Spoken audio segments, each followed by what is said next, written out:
Hello friends, welcome to gravel tutorial. आज हम learning and teaching BEd first year paper third का next part करेंगे। ये जो पार्ट है हमारा फोर्थ यूनिट का थर्ड पार्ट है।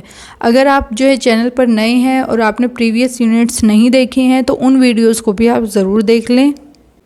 आज का हमारा टॉपिक है इवैल्यूएशन डिवाइसेस। इवैल्यूएशन के मीनिंग, कैरेक्टरिस्टिक, फंक्शंस वगैरह जो है हम लास्ट के 2 वीडियोस में कर चुके हैं। इस वीडियो के अंदर हम डिवाइसेस के बारे में बात करेंगे। इसके अंदर जो है वीडियो के अंदर रिटन डिवाइसेस के बारे में बात होगी, यानी कि रिटन टेस्ट के बारे में बात होगी कि रिटन टेस्ट कितने टाइप के हैं, और उन टेस्ट में से भी हम बस इस वीडियो के अंदर एक ही टेस्ट को कवर करेंगे। आइए अब हम स्टार्ट करते हैं। इवैल्यूएशन के मीनिंग के बारे में हमने लास्ट वीडियो के अंदर डिस्कस किया था कि इवैल्यूएशन होता क्या है एक्चुअल में। Evaluation is the process of determining to what extent the educational objective are actually being realized. Means जो कि हमने एजुकेशनल ऑब्जेक्टिव सेट किया था वो हम कहाँ तक अचीव कर चुके हैं एक्चुअल में, यही चीज़ जो है हमें इवैल्यूएशन बताता है। अगर हम इवैल्यूएशन करते हैं तो इवैल्यूएशन क्या है, एक ग्लोबल प्रोसेस है जिसके अंदर जो है हम देखते हैं कि कैसे फिजिकल ग्रोथ के अंदर या फिर डेवलपमेंट के अंदर चेंजेस, या बिहेवियर या एकेडमिक अचीवमेंट के अंदर चेंजेस आ रही हैं। हम कह सकते हैं कि इवैल्यूएशन क्या है, एक प्रोसेस है जिसके अंदर आकलन किया जाता है, मापा जाता है, यानी कि असेसिंग की जाएगी, मेजरिंग की जाएगी कि हमारे एजुकेशनल सिस्टम के बारे में। जब भी हम इवैल्यूएशन करेंगे वो इन चीज़ों के ऊपर ज़्यादा ध्यान देगा। The extent how educational objective are being achieved, कि कहाँ तक हमारे जो है एजुकेशनल ऑब्जेक्टिव जो हैं अचीव हो चुके हैं, और the effectiveness of the teaching learning experience provided in the classroom situation. और ये जानने में भी मदद करेगा कि क्या हमने एक्चुअली जो टीचिंग और लर्निंग हम करा रहे हैं क्लास के अंदर, यानी कि बच्चा एक्चुअल में सीख भी रहा है उससे या नहीं सीख रहा, हमारा जो एजुकेशनल गोल है वो एक्चुअल में अचीव हो भी रहा है या नहीं हो रहा। तो इवैल्यूएशन से हम यही चीज़ें देखते हैं। ये एक तरीके से मीनिंग ही है हमारा इवैल्यूएशन का कि हम इवैल्यूएशन में करते क्या हैं, यानी कि आपका इंट्रोडक्शन के टाइप का ही है ये जस्ट मैंने आपको एक बार रिव्यू देने के लिए इसके अंदर ऐड की है ये स्लाइड। अब हमारा जो आज का टॉपिक है वो है इवैल्यूएशन की डिवाइसेस।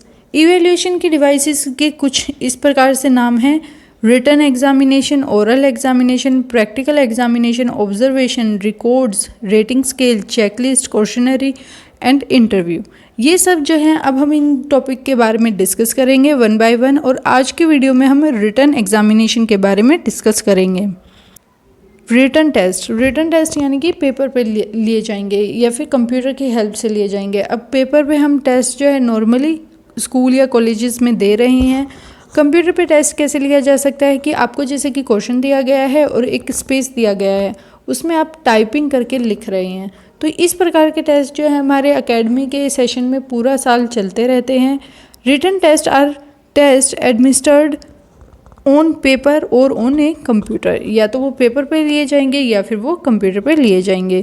यहाँ पे जो है स्टूडेंट को appearing for the test having to provide answer by writing typing in the space given और ऑन ए सेपरेट शीट, यानी कि या तो टाइपिंग करके आंसर दिया जाएगा उसका, या फिर जो सेपरेट शीट दी जाएगी उस पर आंसर दिया जाएगा। रिटन एग्जामिनेशन टेस्ट जो है 3 प्रकार के हैं। एक है essay type test, objective type test and short answer type test. Means अगर हम नॉर्मल भाषा में देखें कि रिटन टेस्ट कौन से होंगे, जो कि पेन पेपर की मदद से दिए जाते हैं। इससे ज़्यादा आपको कुछ इसके बारे में नहीं सोचना। ये हमारे अलग अलग 3 प्रकार के हो सकते हैं, या तो आप जो है उसको ऐसे लिखवा के ले सकते हैं। अब हम जैसे 4th क्लास के बच्चे 5th को इस तरीके से हम ऐसे सिखाते हैं, उनको ऐसे राइटिंग करना सिखा रहे हैं, तो इसी तरीके से ऐसे टेस्ट भी ले सकते हैं हम उसका। ऑब्जेक्टिव टाइप भी ले सकते हैं टेस्ट। ऑब्जेक्टिव टाइप आप ये सोच रहे होंगे कि वो किस तरीके से ऑब्जेक्टिव टाइप होंगे, ये हम जब डिस्कस करेंगे। ये अलग टाइप के ऑब्जेक्टिव टाइप हैं।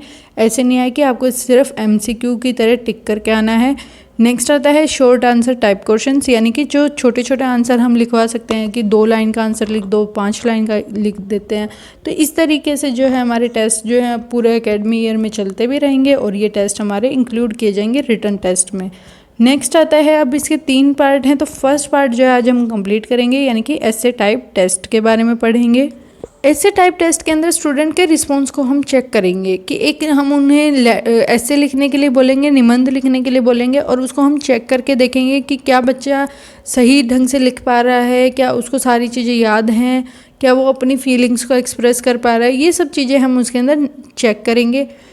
इसके अंदर क्या होता है, this type of test is commonly employed to check the power of memorization, expression and recognition etc. यानी कि मेमोराइजेशन कि बच्चा एक्चुअल में कितना याद कर पा रहा है, कितना उसको याद है ऑलरेडी। एक्सप्रेशन यानी कि जैसे कि एक आपने लेटर या ऐसे जो है आपने बच्चों को लर्न कराया है, ऐसे ही टाइप के टेस्ट के बारे में बात करें, ऐसे आपने लर्न कराया है बच्चों को, मान लेते होली के ऊपर ऐसे आपने लर्न कराया है।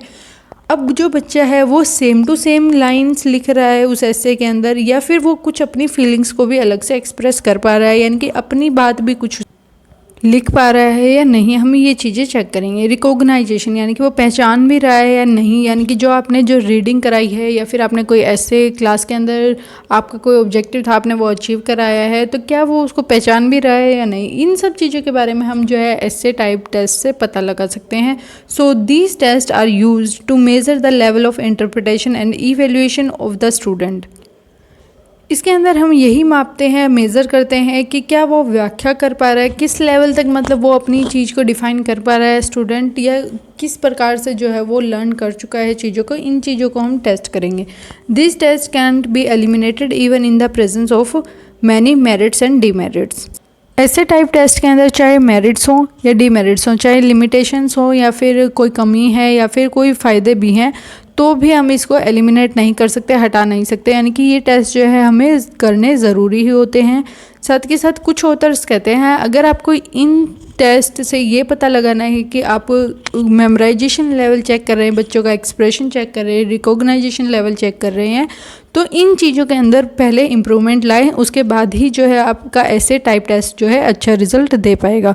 वो 3 चीज़ें क्या हैं हमारी, in the construction of test paper, in the examination system, in the evaluation of scripts. अब हम तीनों के बारे में डिस्कस करते हैं कि ये तीनों चीज़ें हैं क्या।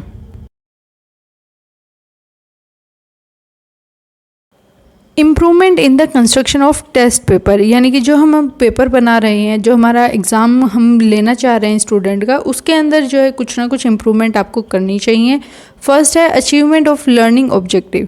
जो आप टेस्ट ले रहे हैं वो आपके लर्निंग ऑब्जेक्टिव को अचीव कराता हो। अब जैसे कि आपने कोई टॉपिक है, होली से रिलेटेड आपने ऐसे कराया है और आप जो है टेस्ट दिवाली पे ले रहे हैं स्टूडेंट का, यानी कि उसका कोई मतलब नहीं होगा। तो क्वेश्चन हमारे किस तरीके से होने चाहिए, वही होने चाहिए सेट जो कि हमारा जो है अचीवमेंट कराएं, जो हमारा लर्निंग ऑब्जेक्टिव है उसको कंप्लीट कराएं। फुल रिप्रेजेंटेशन ऑफ करिकुलम, जो हमारा क्वेश्चन पेपर होगा वो पूरे के पूरे हमारे करिकुलम को डिफ़ाइन करता हो, यानी कि उसके अंदर हर टॉपिक से रिलेटेड जो है क्वेश्चंस को इंक्लूड किया जाए, तभी हम जो है ये मान सकते हैं कि हमारा क्वेश्चन पेपर जो है बहुत ही अच्छा है। नेक्स्ट आता है nature of question.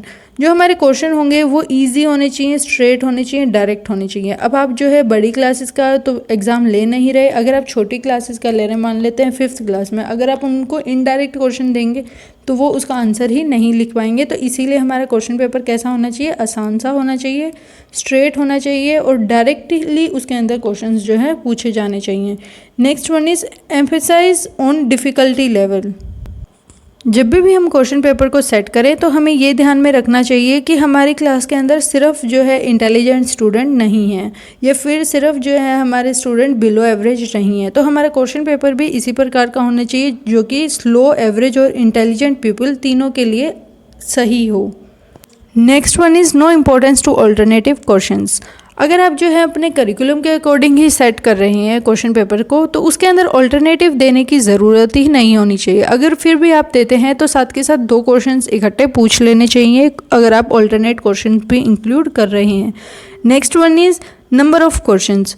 Number of question जो होंगे ना तो वो ज़्यादा होने चाहिए और ना ही वो कम होने चाहिए, यानी कि जो एवरेज अगर हम देखें तो जैसे कि 9-10 क्वेश्चंस अगर हमारे कॉलेज लेवल पे आ रहे हैं, तो इसी तरीके से हमारे जो छोटे स्टूडेंट हैं 5th 6th 7th इन क्लासेस के हैं, तो उनके क्वेश्चन भी जो है फिक्स होने चाहिए, ना होने चाहिए और ना ही ज़्यादा होने चाहिए। Next one is distribution of marks, यानी कि क्वेश्चन को जो है आप कितने नंबर देंगे। अगर एक ही पार्ट है क्वेश्चन का, यानी कि सिर्फ क्वेश्चन ही अगर एक है, तो उसका जो मार्क्स है वो तो इक्वली फिक्स है ऑलरेडी। लेकिन अगर फिर भी किसी क्वेश्चन के अंदर आप सब पार्ट दे रहे हैं तो उन पार्ट्स के भी मार्क्स को जो है अलग अलग डिस्ट्रीब्यूट कर देना चाहिए। उनकी डिफ़िकल्टी लेवल्स के according. Next one is provision of objective type questions. Question paper के अंदर सिर्फ ऐसे टाइप क्वेश्चंस इंक्लूड नहीं होने चाहिए, साथ के साथ हमारे ऑब्जेक्टिव टाइप क्वेश्चंस को भी इंक्लूड किया जाना चाहिए, जिससे हम जो है डायरेक्टली ये भी पता कर सकते हैं कि कितना जो हमारा रिज़ल्ट है वो वैलिड है और कितना रिलायबल है। Next one is improvement in the examination system, यानी कि जो हम एग्ज़ाम्स ले रहे हैं तो उस सिस्टम के अंदर भी हमें कुछ ना कुछ सुधार लाने चाहिए। वो क्या है? Change in the method of promotion, यानी कि हम जब भी किसी स्टूडेंट को प्रमोट कर रहे हैं वो सिर्फ हमारे फाइनल रिज़ल्ट के ऊपर बेस ना हो। मीन्स जो कि हमारे वीकली मंथली क्लास के अंदर टेस्ट हो रहे हैं उनको हम जो है जो मिड टर्म एग्जामिनेशन है उनके अंदर ऐड करें उनके मार्क्स को, और उसके बाद जो टोटल हो उसका रिज़ल्ट देखकर ही बच्चे को आगे प्रमोट किया जाए, जिससे हमें ये पता चलता रहेगा कि उसकी ओवरऑल परफॉर्मेंस क्या थी पूरे साल। नेक्स्ट आता है प्रोविज़न ऑफ वर्बल टेस्ट।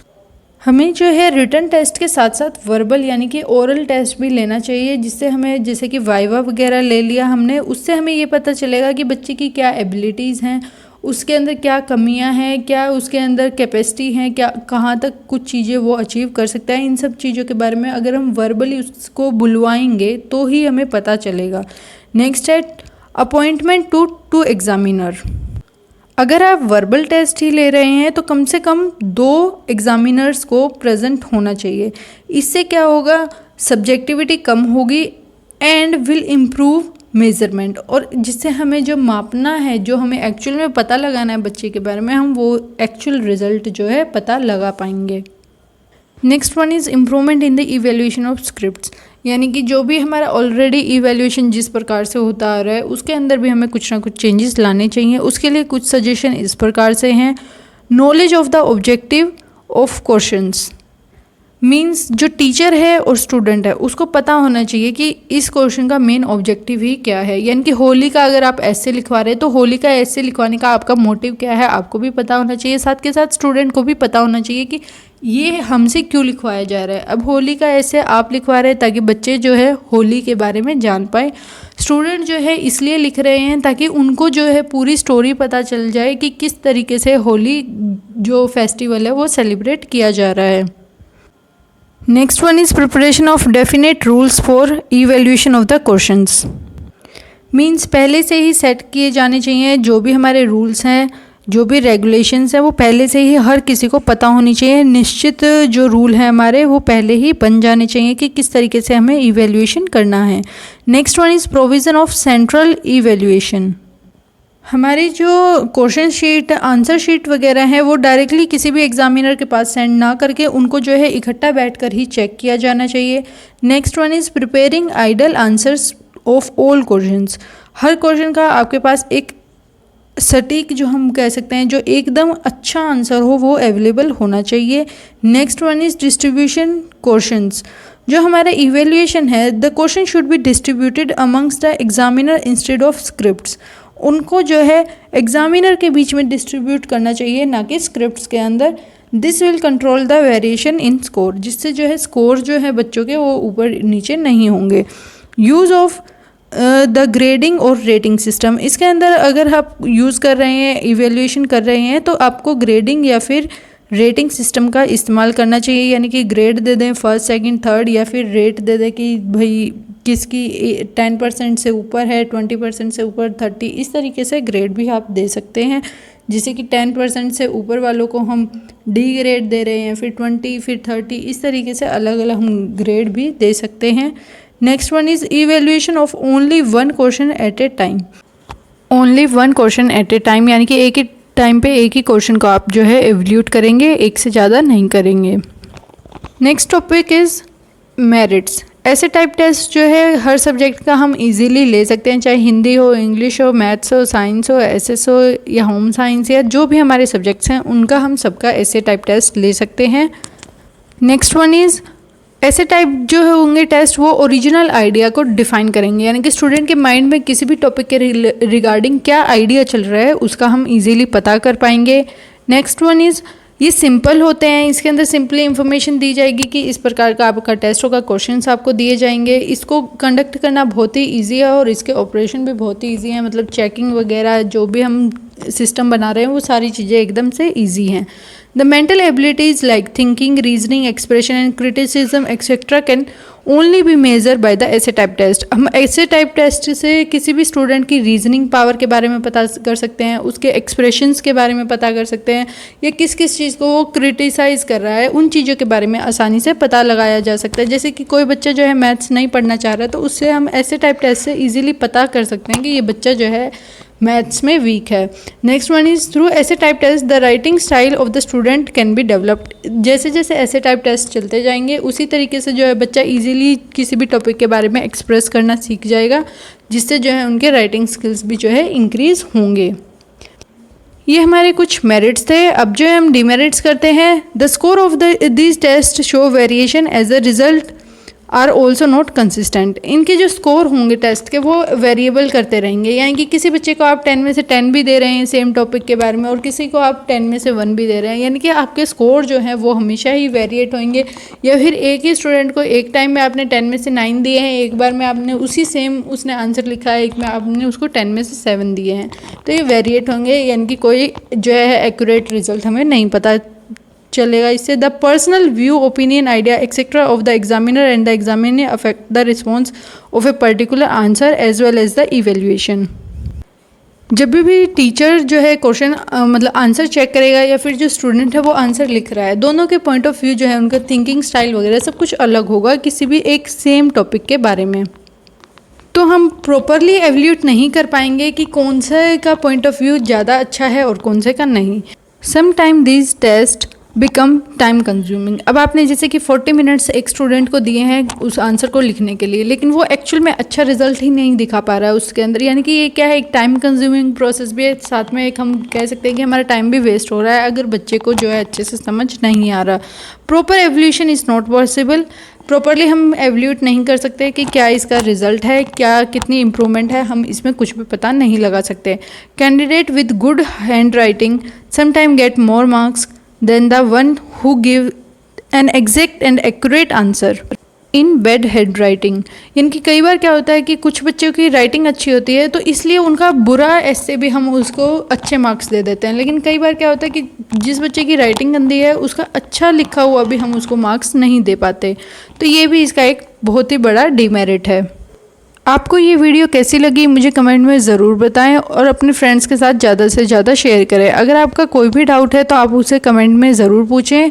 साथ के साथ हमारे जो लास्ट की 3 यूनिट्स हैं, अगर आप नए हैं और आपने वो वीडियोस नहीं देखी हैं तो उन्हें भी ज़रूर देखें।